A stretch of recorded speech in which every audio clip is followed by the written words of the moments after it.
اعوذ باللہ من الشیطان الرجیم، بسم اللہ الرحمن الرحیم۔ ناظرین، عصر کی نماز کے بعد یہ تسبیح لازمی پڑھا کریں، انشاءاللہ سر سے لے کر پاؤں تک ہر بیماری ختم ہو جائے گی۔ جبرائیل علیہ السلام کی یہ دعا اللہ کا تحفہ ہے۔ بھائیوں اور بہنوں، دنیا بھر کے انسان کسی نہ کسی بیماری میں مبتلا ہیں۔ کوئی جسمانی اذیت میں ہے، کوئی روحانی الجھن میں ہے، تو کوئی ذہنی دباؤ اور نفسیاتی تکلیف میں مبتلا ہے۔ سائنس اور طب کی بے پناہ ترقی کے باوجود ہر بیماری کا مکمل علاج ممکن نہیں ہے اور ہسپتال مریضوں سے بھرے پڑے ہیں۔ لیبارٹریوں کی رپورٹیں تشویشناک خبریں سناتی ہیں اور لوگ مہنگی دوائیاں خریدتے تھک چکے ہیں۔ لیکن ناظرین، قرآن و سنت کی روشنی میں اگر ہم نظر ڈالیں تو ہمیں ایک ایسی دنیا نظر آتی ہے جہاں الفاظ کا اثر دوا سے زیادہ ہے، جہاں دعا دوا سے بڑھ کر شفا دیتی ہے، اور جہاں ذکر الہی انسان کو صرف بیماریوں ہی سے نہیں بلکہ مصیبتوں، پریشانیوں، قرضوں، دل کی ٹوٹ پھوٹ اور جسمانی اور روحانی کمزوریوں سے نجات دلاتا ہے۔ اسلام ہمیں روحانی تندرستی کا ایک عظیم خزانہ عطا کرتا ہے جو کسی دواخانے یا لیبارٹری کی محتاجی کے بغیر اللہ کے خزانے سے براہ راست مدد مہیا کرتا ہے۔ ایسے ہی روحانی خزانوں میں سے ایک خزانہ وہ تسبیح ہے جو عصر کی نماز کے بعد پڑھنے کا مشورہ خود نبی کریم صلی اللہ علیہ وسلم نے دیا اور جو حضرت جبرائیل علیہ السلام نے بطور خاص پیغام الہی کے طور پر نازل کی۔ یہ تسبیح ناظرین محض چند الفاظ پر مشتمل ہے، لیکن اس کے اثرات سر سے پاؤں تک ہر بیماری پر حاوی ہیں۔ یہ تسبیح اللہ تعالیٰ کی طرف سے ایک ایسا تحفہ ہے جو انسان کو نہ صرف بیماریوں سے شفا دیتا ہے بلکہ اس کے رزق، عزت، سکون اور دنیا اور آخرت کی فلاح کا سبب بھی بنتا ہے۔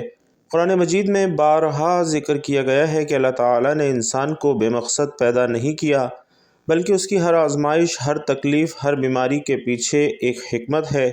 سورۃ البقرہ کی آیت ہے، وَإِذَا مَرِضْتُ فَهُوَ يَشْفِينِ، یعنی جب میں بیمار ہوتا ہوں تو وہی یعنی اللہ مجھے شفا دیتا ہے۔ یہ الفاظ ناظرین حضرت ابراہیم علیہ السلام کے ہیں جنہوں نے نہ صرف بیماری کے وقت اللہ کو یاد کیا بلکہ اس حقیقت کو بھی مانا کہ اصل شفا صرف اللہ کے ہاتھ میں ہے۔ حضرت ایوب علیہ السلام کا واقعہ تو دنیا کی تاریخ میں سب سے روشن مثال ہے، جنہوں نے برسوں تک صبر کے ساتھ بیماری جھیلی لیکن ان کا اللہ سے تعلق کمزور نہ ہوا۔ جب انہوں نے دل سے پکارا کہ مجھے بیماری نے چھو لیا ہے اور تو سب سے زیادہ رحم کرنے والا ہے، تو اللہ رب العزت نے انہیں شفا عطا فرمائی، اور یہی پیغام ہمیں سنت اور حدیث سے بھی ملتا ہے۔ نبی کریم صلی اللہ علیہ وسلم نے بیماریوں کے لیے مختلف اذکار اور تسبیحات بتائی ہیں جنہیں صحابہ کرام نہایت ہی اہتمام سے پڑھا کرتے تھے۔ حضرت عثمان بن عفان رضی اللہ تعالیٰ عنہ فرماتے ہیں کہ میں نے نبی کریم صلی اللہ علیہ وسلم کو یہ فرماتے ہوئے سنا کہ جو شخص دن میں 3 مرتبہ یہ دعا پڑھے، بسم اللہ الذی لا یضر مع اسمہ شیء فی الارض ولا فی السماء وہو السمیع العلیم، اسے کوئی چیز نقصان نہیں پہنچا سکتی۔ اور ناظرین، آج جدید سائنسی تحقیق بھی اس بات کو تسلیم کر چکی ہے کہ مثبت سوچ، سکون قلب اور روحانی طرز عمل جسمانی بیماریوں پر اثر انداز ہوتے ہیں۔ سائنس کہتی ہے کہ انسان کی نیگیٹو سوچ اس کے جسم کے خلیات کو متاثر کرتی ہے، جبکہ مثبت سوچ اور ذکر الہی جسمانی نظام میں بہتری لاتا ہے، قوت مدافعت کو بڑھاتا ہے اور دل و دماغ کو سکون عطا کرتا ہے۔ تو جب بندہ اللہ کا نام لے کر کوئی تسبیح پڑھتا ہے تو دراصل وہ اپنے جسمانی اور روحانی نظام کو پاکیزگی کی طرف مائل کرتا ہے۔ اولیاء کرام کی زندگیاں ان اذکار اور تسبیحات سے مزین رہی ہیں۔ حضرت شیخ عبد القادر جیلانی رحمۃ اللہ علیہ، حضرت خواجہ غریب نواز رحمۃ اللہ علیہ، حضرت بہاء الدین ذکریہ ملتانی رحمۃ اللہ علیہ اور حضرت داتا علی حجویری رحمۃ اللہ علیہ جیسے بزرگوں کی روحانی طاقت کا راز یہی تھا کہ وہ ہر وقت اللہ کے ذکر میں مشغول رہتے تھے۔ انہوں نے کئی مریضوں پر صرف تسبیح پڑھ کر شفائیں دیں اور لوگوں کو یہ سکھایا کہ دوا کے ساتھ دعا کو بھی لازم پکڑو۔ خاص طور پر عصر کے وقت کا ذکر ہو تو ہمیں جان لینا چاہیے کہ یہ وہ وقت ہے جسے شیطان بہت اہم سمجھتا ہے، کیونکہ اس وقت انسان تھک چکا ہوتا ہے اور غفلت میں ڈوبنے کے امکانات بڑھ جاتے ہیں، اور اسی وقت کا فائدہ اٹھاتے ہوئے انسان اگر اللہ کی طرف رجوع کرے، تسبیح کرے اور خاص کر وہ تسبیح پڑھے جو حضرت جبرائیل علیہ السلام کا پیغام ہے، تو وہ نہ صرف شیطان کے وار سے محفوظ ہو جاتا ہے بلکہ اس کے جسمانی اعضاء بھی قوت پکڑ لیتے ہیں۔ حدیث شریف میں آتا ہے کہ اللہ کے کچھ فرشتے دن بھر زمین پر گھومتے ہیں اور ذکر کرنے والوں کو تلاش کرتے ہیں۔ جب وہ کسی جگہ اللہ کا ذکر کرتا ہوا پاتے ہیں تو وہ وہاں کھڑے ہو جاتے ہیں اور اپنے پروں سے اس جگہ کو ڈھانپ لیتے ہیں۔ تو ناظرین، عصر کے وقت یہ تسبیح پڑھنے والا نہ صرف زمین پر فرشتوں کی توجہ حاصل کرتا ہے بلکہ آسمان پر بھی اس کا ذکر ہوتا ہے۔ اسی طرح سے ناظرین، بیماریاں کبھی شوگر کی شکل میں، کبھی بلڈ پریشر، دل کے امراض، جگر اور گردے کی خرابی یا پھر ذہنی دباؤ کی صورت میں آتی ہیں، لیکن اللہ تبارک و تعالی نے ہر بیماری کے ساتھ شفا بھی نازل کی ہے۔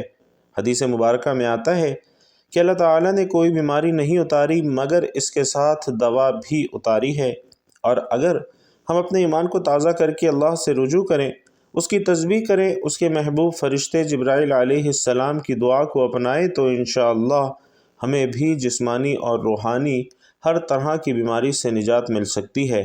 اب سوال یہ پیدا ہوتا ہے کہ وہ کون سی تسبیح ہے، اس کا مکمل طریقہ کار کیا ہے، اس کے الفاظ کیا ہیں، اور کن کن بیماریوں میں یہ آزمائی جا چکی ہے۔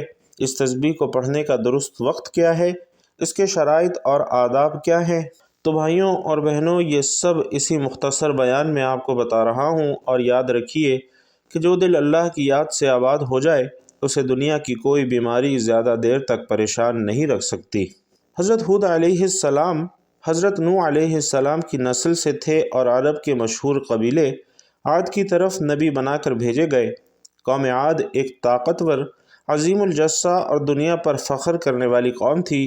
وہ دنیاوی شان و شوقت، عمارتوں اور طاقت کے نشے میں اس قدر مست تھے کہ اللہ کو بھول بیٹھے اور بت پرستی میں مبتلا ہو گئے۔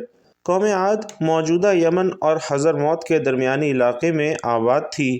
قرآن کریم میں ان کی جسمانی طاقت، لمبی عمریں اور عظیم الشان محلات اور عمارتوں کا ذکر آیا ہے۔ وہ لوگ پہاڑوں کو تراش کر مکانات بناتے، آسمان کو چھوتے مینار بناتے اور اپنی طاقت پر خوب ناز کرتے۔ حضرت ہود علیہ السلام نے اپنی قوم کو نرمی سے، شفقت سے اور بار بار اللہ وحدہ لا شریک کی طرف بلایا۔ وہ کہتے، اے میری قوم، اللہ کی عبادت کرو، اس کے سوا تمہارا کوئی معبود نہیں، کیا تم ڈرتے نہیں ہو؟ انہوں نے اپنی قوم کو فخر، غرور اور ظلم سے باز آنے کا کہا، لیکن قوم عاد نے ان کا مذاق اڑایا اور کہا کہ کیا تم ہمیں اس لیے آئے ہو کہ ہم صرف اللہ کی عبادت کریں اور اپنے باپ دادا کے معبود چھوڑ دیں؟ ناظرین، قوم عاد نے ہود علیہ السلام کو جھٹلایا، ان پر نعوذ باللہ جادوگر، پاگل اور شاعر جیسے القاب لگائے اور کہنے لگے کہ ہم سے زیادہ طاقتور کون ہے؟ اور ناظرین، جب وہ باز نہ آئے تو اللہ رب العزت نے ان پر خوفناک طوفانی ہوا بھیجی جو 7 راتیں اور 8 دن تک چلتی رہی، جس کا ذکر قرآن مجید میں یوں ہے، اور عاد میں ہماری نشانی جب ہم نے ان پر بانجھ آندھی بھیجی۔ ناظرین، یہ ہوا اتنی سخت تھی کہ ان کے مضبوط جسموں کو جڑ سے اٹھا کر پٹکتی تھی۔ پوری کی پوری قوم ختم کر دی گئی، صرف حضرت ہود اور ان کے ایمان والے ساتھی بچا لیے گئے۔ تو غرور، تکبر اور اللہ کو بھولنے کا نتیجہ تباہی ہے۔ اگر کوئی قوم اللہ کے نبی کو جھٹلائے تو وہ اللہ کے عذاب سے بچ نہیں سکتی۔ اللہ کی عبادت اور اس کی توحید ہی نجات کا راستہ ہے۔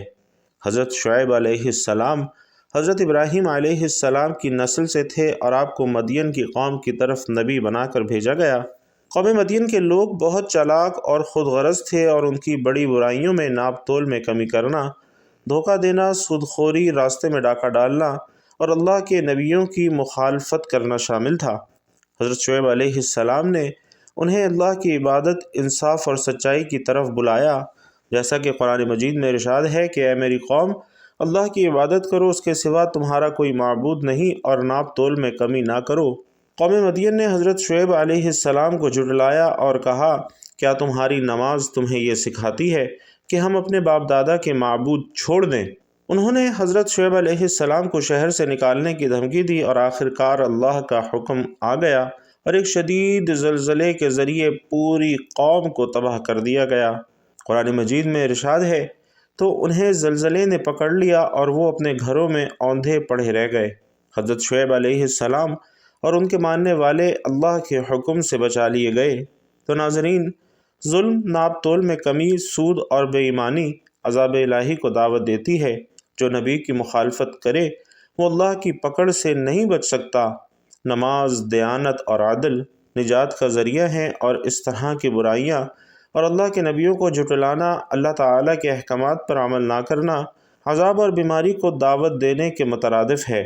اسی طرح سے اسلامی تاریخ میں بہت سے ایسے واقعات بھی ملتے ہیں کہ جن کو انہوں نے اپنے نبی کو جھٹلایا تو وہ سخت بیماری میں مبتلا ہوئی، لیکن اللہ تعالیٰ کی رحمت بہت وسیع ہے۔ جو اس کے احکامات پر عمل کرتا ہے، اس کے نبیوں کو مانتا ہے، تو وہ ہر طرح کی بیماری اور مصیبت سے محفوظ رہتا ہے۔ قرآن مجید میں آتا ہے کہ ہر بیماری کے لیے ایک دوا ہے۔ جب دوا بیماری سے مطابقت رکھتی ہے تو اللہ کے حکم سے شفا ہو جاتی ہے۔ ناظرین، جب انسان بیماری یا مصیبت میں مبتلا ہوتا ہے تو فطری طور پر دل کسی سہارے کا طلبگار ہوتا ہے، مگر سچا سہارا صرف اور صرف اللہ کی ذات ہے۔ لوگوں کے آگے فریاد کرنے سے دل کا بوجھ کچھ لمحوں کے لیے تو ہلکا ہو سکتا ہے، مگر حقیقت میں وہ بھی مجبور ہیں، جبکہ اللہ وہ ذات ہے جو دلوں کے حال جانتا ہے، بغیر زبان کھولے بھی سنتا ہے، اور ایسی جگہ سے مدد فرماتا ہے جہاں انسان کا گمان بھی نہیں ہوتا۔ قرآن کہتا ہے، کون ہے جو بے قرار کی دعا قبول کرتا ہے جب وہ اسے پکارتا ہے؟ اس لیے ناظرین، اپنی حاجت، اپنا دکھ، اپنا درد صرف اسی رب کے سامنے بیان کریں جو ہر حال میں سننے والا، جاننے والا اور سب پر مہربان ہے۔ یہی بندگی کی اصل روح اور کامیابی کا راز ہے۔ مسند احمد میں ہے کہ تم دعا کو لازم پکڑو، کیونکہ دعا کے ساتھ کوئی بھی ہلاک نہیں ہوتا، اور اسی طرح ابو داؤد میں ہے، جس پر کوئی حاجت آئے اور وہ اسے لوگوں کے سامنے بیان کرے وہ پوری نہ ہوگی، اور جو اسے اللہ کے سامنے رکھے تو اللہ اسے جلد یا بدیر ضرور عطا کرے گا۔ ناظرین، حضرت ایوب علیہ السلام برسوں شدید بیماری میں مبتلا رہے، ان کا جسم زخموں سے بھر گیا، لوگوں نے چھوڑ دیا لیکن وہ صبر کرتے رہے۔ جب انہوں نے کہا انی مسنی الضر وانت ارحم الراحمین، تو اللہ تعالیٰ نے فرمایا، تو ہم نے ان کی دعا قبول کی اور ان کی تکلیف دور کر دی۔ تو محترم ناظرین، آئیے آج کے عمل کی جانب چلتے ہیں اور آپ کو بتاتے ہیں کہ آپ نے حضرت جبرائیل علیہ السلام کا اللہ کی طرف سے دیا ہوا دعا کا تحفہ نماز عصر کے بعد کتنی تعداد میں کیسے پڑھنا ہے کہ جس کے پڑھنے سے سر سے لے کر پاؤں تک جسم کی ہر بیماری دور ہو جاتی ہے، انسان تندرست اور توانا ہو جاتا ہے، اور ایسے ہو جاتا ہے جیسے ماں کے پیٹ سے ابھی جنم لیا ہو۔ یہ دعا اللہ نے اپنے پیارے محبوب صلی اللہ علیہ وسلم کو حضرت جبرائیل علیہ السلام کے ذریعے سکھائی تھی، اور سب سے پہلے سرکار دو عالم صلی اللہ علیہ وسلم نے اپنی لاڈلی بیٹی حضرت فاطمہ رضی اللہ تعالی عنہا کو عطا کی تھی۔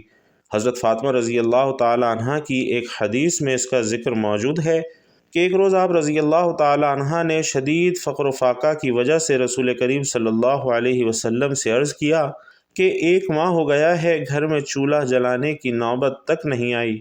آپ صلی اللہ علیہ وسلم نے فرمایا، کہو تو 5 بکریاں دے دوں، اور چاہو تو حضرت جبرائیل علیہ السلام نے ابھی ایک دعا سکھائی ہے وہ بتا دوں۔ تو ناظرین محترم، اگر آپ اس دعا کو کثرت سے اللہ اور اس کے رسول صلی اللہ علیہ وسلم پر یقین اور اعتماد کے ساتھ پڑھ لیں گے تو اللہ تعالیٰ سر سے لے کر پاؤں تک آپ کی ہر بیماری کو دور فرما دے گا، آپ کی پریشانیاں دور فرما دے گا، آپ کو اتنا رزق عطا کرے گا کہ آپ کی 7 نسلیں بھی کھاتی رہیں گی تو بھی انشاءاللہ کم نہیں پڑے گا۔ تو آپ نے سب سے پہلے باوضو ہو کر نماز عصر ادا کرنی ہے، اور اس کے بعد اگر آپ چاہیں تو جائے نماز پر بیٹھے بیٹھے بھی اس تسبیح کو پڑھ سکتے ہیں۔ اگر چاہیں تو بعد میں چلتے پھرتے، اٹھتے بیٹھتے کسی بھی وقت مغرب سے پہلے اس عمل کو آپ کر سکتے ہیں۔ اس کے لیے آپ نے سب سے پہلے حضور پاک صلی اللہ علیہ وسلم کی ذات اقدس پر درود پاک کا نذرانہ پیش کرنا ہے۔ درود پاک آپ کوئی سبھی پڑھ سکتے ہیں، آپ چاہیں تو آسان اور مختصر سا درود صلی اللہ علیہ وآلہ وسلم پڑھ لیں، یا صلی اللہ علی محمد پڑھ لیں، یا پھر کوئی بھی درود جو آپ کو آتا ہو آپ وہ بھی پڑھ سکتے ہیں۔ لیکن چونکہ درود ابراہیمی جو کہ ہم نماز کے اندر پڑھتے ہیں اس کی فضیلت تمام درودوں میں سب سے زیادہ ہے، اور پیارے آقا صلی اللہ علیہ وسلم بھی تمام درودوں میں درود ابراہیمی کو ہی سب سے زیادہ پسند فرماتے تھے، لہٰذا کوشش کریں کہ درود ابراہیمی ہی پڑھیں۔ خیر و برکت اور ثواب کی نیت سے ایک مرتبہ ساتھ مل کر بھی درود پاک پڑھ لیجئے۔ اللہم صلی علی محمد وعلی آل محمد کما صلیت علی ابراہیم وعلی آل ابراہیم انک حمید مجید۔ اللہم بارک علی محمد وعلی آل محمد کما بارکت علی ابراہیم وعلی آل ابراہیم انک حمید مجید۔ جو بھی درود پاک پڑھیں انتہائی خلوص، عقیدت اور یقین سے پڑھنا ہے، اور درود پاک پڑھنے کے بعد آپ نے یہ دعا پڑھنی ہے جو کہ حضرت جبرائیل علیہ السلام نے سرکار دو عالم صلی اللہ علیہ وسلم کو اللہ کے تحفے کے طور پر سکھائی تھی، اور وہ دعا ہے یا اول الاولین یا آخر الآخرین ذی القوة المتین یا راحم المساکین و یا ارحم الراحمین۔ اور اس کا ترجمہ ہے اے سب سے پہلے موجود ہونے والے، اے سب کے بعد باقی رہنے والے، اے زبردست قوت والے، اے مسکینوں پر رحم فرمانے والے، اور اے سب سے بڑھ کر رحم کرنے والے۔ ناظرین، آپ نے اس دعا کی مکمل ایک تسبیح کرنی ہے، یعنی 100 مرتبہ پڑھنی ہے۔ آپ چاہیں تو ہاتھوں کی انگلیوں پر گن کر توجہ اور دھیان کے ساتھ پڑھ سکتے ہیں، چاہے تو تسبیح کے دانوں پر گن کر پڑھ سکتے ہیں، لیکن تعداد کا آپ نے خیال رکھنا ہے۔ اس دعا کی تسبیح مکمل پڑھنے کے بعد آپ نے اللہ تعالیٰ کے 2 ناموں کی تسبیح پڑھنی ہے، یا شافی یا کافی۔ ان 2 ناموں کی تسبیح پڑھنے کے بعد آپ نے 3 مرتبہ سورۃ الفاتحہ کی تلاوت کرنی ہے، جسے سورۃ الشفاء بھی کہا جاتا ہے۔ درست تلفظ کے لیے سورۃ الفاتحہ کی تلاوت سماعت فرما لیجئے۔ بسم اللہ الرحمن الرحیم، الحمد للہ رب العالمین، الرحمن الرحیم، مالک یوم الدین، ایاک نعبد و ایاک نستعین، اہدنا الصراط المستقیم، صراط الذین انعمت علیہم غیر المغضوب علیہم ولا الضالین۔ اور 3 مرتبہ سورۃ الفاتحہ پڑھنے کے بعد آپ نے آخر میں وہی درود پاک پڑھنا ہے جو کہ آپ نے وظیفہ شروع کرنے سے پہلے پڑھا تھا۔ ناظرین، اس عمل کو آپ نے نماز عصر کے بعد لازمی کرنا ہے، کیونکہ اس میں اللہ تبارک و تعالیٰ کی طرف سے حضرت جبرائیل علیہ السلام کے ذریعے حضور پاک صلی اللہ علیہ وسلم کو دیا جانے والا دعا کا ایسا تحفہ ہے کہ جس کے پڑھنے سے اللہ تعالیٰ سر سے لے کر پاؤں تک تمام بیماریاں، تمام پریشانیاں، تمام تنگ دستیاں دور فرما دیتا ہے، اور انسان کے رزق میں وسعت اور برکت عطا فرماتا ہے۔ تمام تنگ دستی، پریشانی، مصیبتیں اللہ کے فضل و کرم سے دور ہو جاتی ہیں۔ اللہ تبارک و تعالی سے دعا ہے کہ وہ ہمیں اپنے حفظ و امان میں رکھے، شیطان کے شر سے، حاسدین کے حسد سے اور بیماریوں سے نجات عطا فرمائے۔ اللہ تعالی ہم سب کو نیکی کی بات سننے، سمجھنے اور اس پر عمل کرنے کی طاقت اور توفیق مرحمت فرمائے۔ میرا سنانا اور آپ کا سننا اپنی بارگاہ میں قبول و منظور فرمائے، آمین یا رب العالمین۔ ناظرین محترم، آخر میں آپ سے گزارش ہے کہ تمام بہن بھائی جو پیارے آقا صلی اللہ علیہ وسلم سے محبت رکھتے ہیں، ایک مرتبہ صدق دل سے کمنٹ باکس میں سبحان اللہ ضرور لکھتے جائیے گا۔ اللہ تبارک و تعالی آپ سب کا حامی و ناصر ہو، آمین یا رب العالمین۔